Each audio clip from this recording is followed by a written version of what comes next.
કરતા હતા કે હજારોના લાખો વર્ષ થઈ ગયા, અમે તો બધા પુરાણો વધારે વાંચીએ.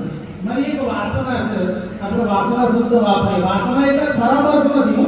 હા, યોગ વશિષ્ઠ રામાયણની અંદર ભરૂચના ઇતિહાસમાં પ્રથમ વખત સનાતન સંસ્કૃતિના ઉત્કર્ષ તેમજ રાષ્ટ્રના કલ્યાણ નિમિત્તે શુક્લ યજુર્વેદ મધ્યદિન શાખાના ધન પારાયણ કાર્યક્રમનું આયોજન સિદ્ધિવિનાયક મંદિર ખાતે કરવામાં આવ્યું છે.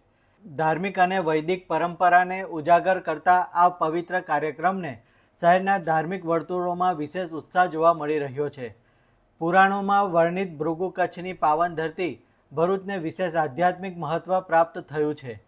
માન્યતા મુજબ અહીં બલિરાજાએ પોતાનો 100મો અશ્વમેઘ યજ્ઞ પૂર્ણ કર્યો હતો, જ્યાં ભગવાન વિષ્ણુએ વામન અવતાર ધારણ કરી આ ભૂમિને પાવન બનાવી હતી. તેવી ઐતિહાસિક અને ધાર્મિક મહિમા ધરાવતી ધરતી પર યોજાઈ રહેલા આ વૈદિક કાર્યક્રમ વિશેષ મહત્વ ધરાવે છે. આ પ્રસંગે વેદમૂર્તિ કરણ રાવલની પાવન ઉપસ્થિતિ રહેશે. સાથે જ ભરૂચની વિવિધ સેવાકીય પ્રવૃત્તિઓ સાથે સંકળાયેલા ખુમાનસિંહ વાંસિયા જિલ્લાના તમામ ધાર્મિક ભાવના ધરાવતા નાગરિકોને આ કાર્યક્રમમાં ઉપસ્થિત રહી વેદોના મહત્વ અને સનાતન ધર્મના મૂળ તત્વોની જાણકારી મેળવવા ભાવભર્યું આમંત્રણ પાઠવવામાં આવ્યું છે.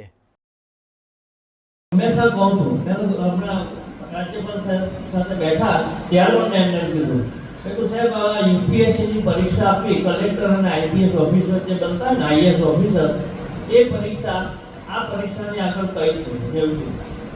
અને મને જ્યારે ખ્યાલ આવ્યો કે ભાઈ આ પરીક્ષા વેદમૂર્તિ ક્યારે બને, ગણપાઠી ક્યારે બને, એની પરીક્ષા કેટલી અઘરી છે, એને માટે પોતાની સ્મરણ શક્તિ કેટલી પાવરફુલ હોય છે.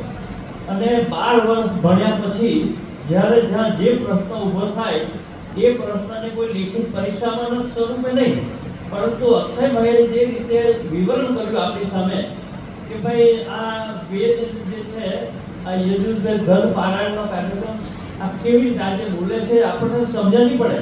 હું પહેલાથી કહેતો આવ્યો છું, મેં જયપાલસિંહને પણ કીધું અને બાકીના મિત્રોને પણ હું કહું છું કે કદાચ કોઈ નવો સૌ આવશે અને કે ભરૂચમાં ઐતિહાસિક કાર્યક્રમ છે, ઐતિહાસિક કાર્યક્રમ જઈએ તો એમ કે આપણે ચકલા ઉડે છે 5